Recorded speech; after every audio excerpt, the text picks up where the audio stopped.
Namaste.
Shirshasana. Shirshasana, the king of asanas. So you may or may not know that Shirshasana is referred to as the king of asanas. And of course, there's many, many benefits to practicing Shirshasana. One of my very favorite things to do is to do headstand on the beach, facing out into the sea at the end of the day, when all the colors just kind of meld together, and it becomes very difficult to distinguish between the sky, the sea, the sand. It's just amazing. So Shirshasana is an amazing practice that helps us to contemplate the nature of reality. And that really is the subject of our love lesson today, is the nature of reality. So there's many things out there, many teachings that you can or are referred to, or we can think of as the enemies of the truth, or borrowing from a Buddhist tradition, meaning that they are distortions of teachings of Vedanta, one of which is that you can create your own reality, or you can manifest your reality. So I want to talk for just a few moments about Vedantic teachings on reality. And that is that there is only one reality, and that is Satya, or truth. And what is Satya? Satya is Atma. Atma is usually translated, or can be translated into I. I am, Soham. And so there is Atma, there is truth, and then there's everything else, which is Mithya. So there is Satya, reality, and then there's Mithya, which is everything that is not Satya, but appears to be. So this may sound a little confusing. So let's go into it just a little bit deeper.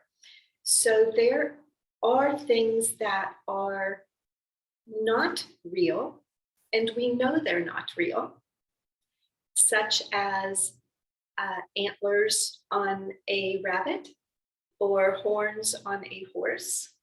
Right? These are things that do not exist, at least as far as we know. Right? So we can say also think of Maya, which is the illusory power that allows what is not truth to appear as though, which is Mithya. So, for instance, anything that is dependent upon anything else is Mithya.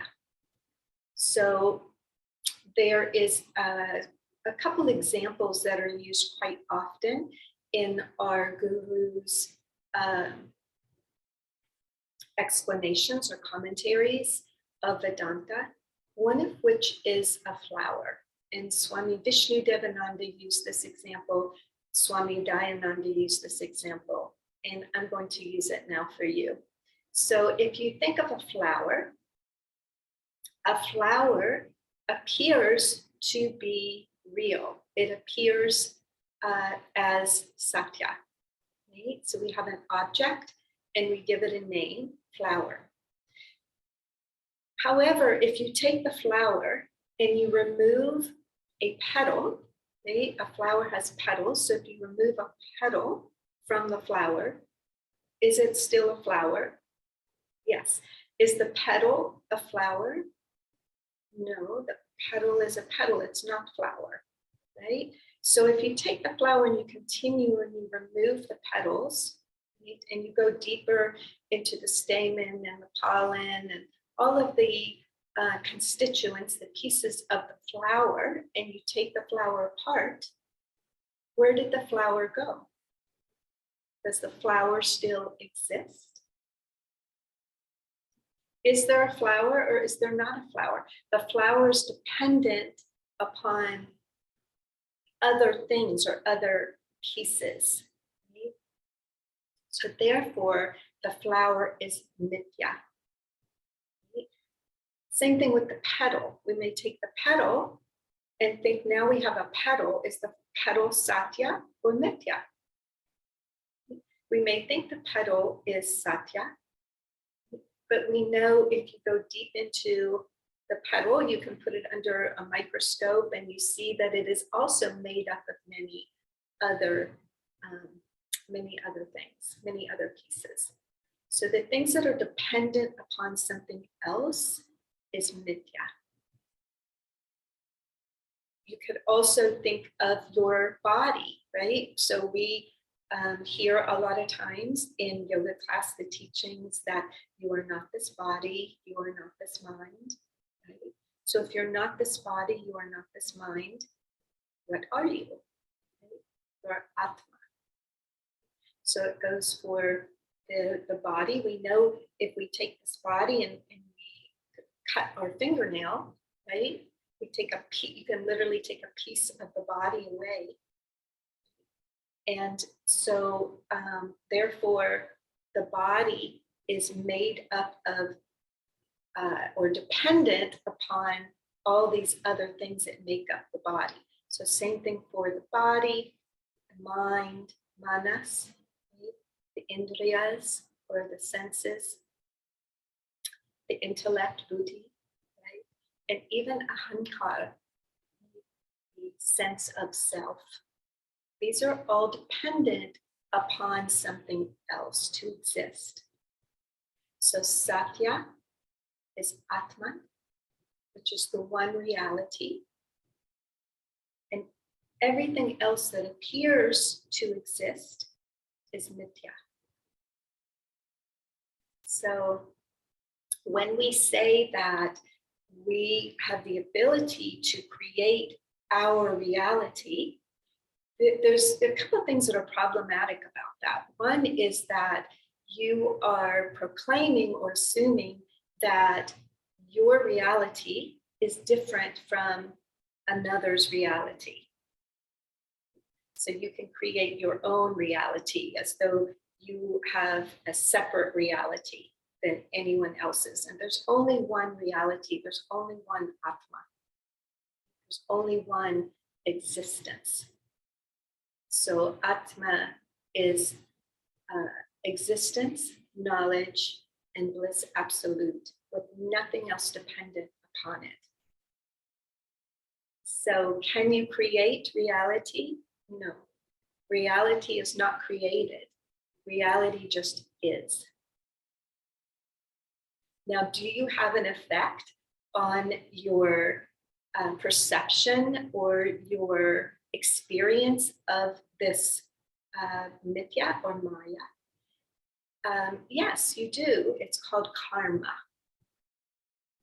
So karma is, again, one of those near enemies or something that's used a lot of times in our modern Western New Age kind of teachings that really have nothing to do with Vedanta.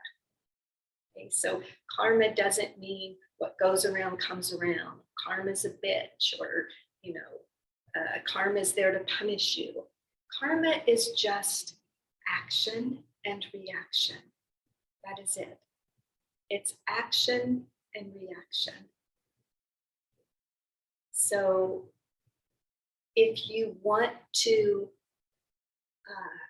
if you set a goal and you want to achieve a certain outcome, then there may be certain actions that you can take to move you towards that outcome, right? Without being attached to the outcome, because it may be something completely different. You have control over your action. You have much less control over the outcome. You have control over the action that you're taking in this moment. Very little to do with the outcome. And what has brought you to this particular moment in time is dependent upon many other past actions and circumstances, some of which you had control over and many of which you did not. So I digress. I'm going into karma, which is a completely different subject. So we will talk a little bit more about that in another love lesson. Today's love lesson, again, was on reality and the nature of reality, which is Atma or Satya, truth. And there's only one truth. You can't create your own, as much as we'd like to sometimes. So I hope this is thought-provoking. Again, one of my favorite practices is Shirshasana, which helps you to, when you just stand on your head, you're literally turning everything upside down, giving you a completely different perspective. You can't really be thinking about a lot of other things while you're standing on your head. So it really has a way of bringing things into the present moment for you. And it's a good way to kind of contemplate this question of what is the nature of reality? What is Atma? And what is Satya?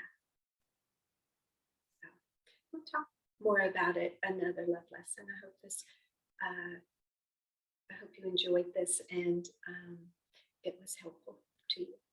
Hari Om Tat Sat. Have a beautiful rest of your Sunday.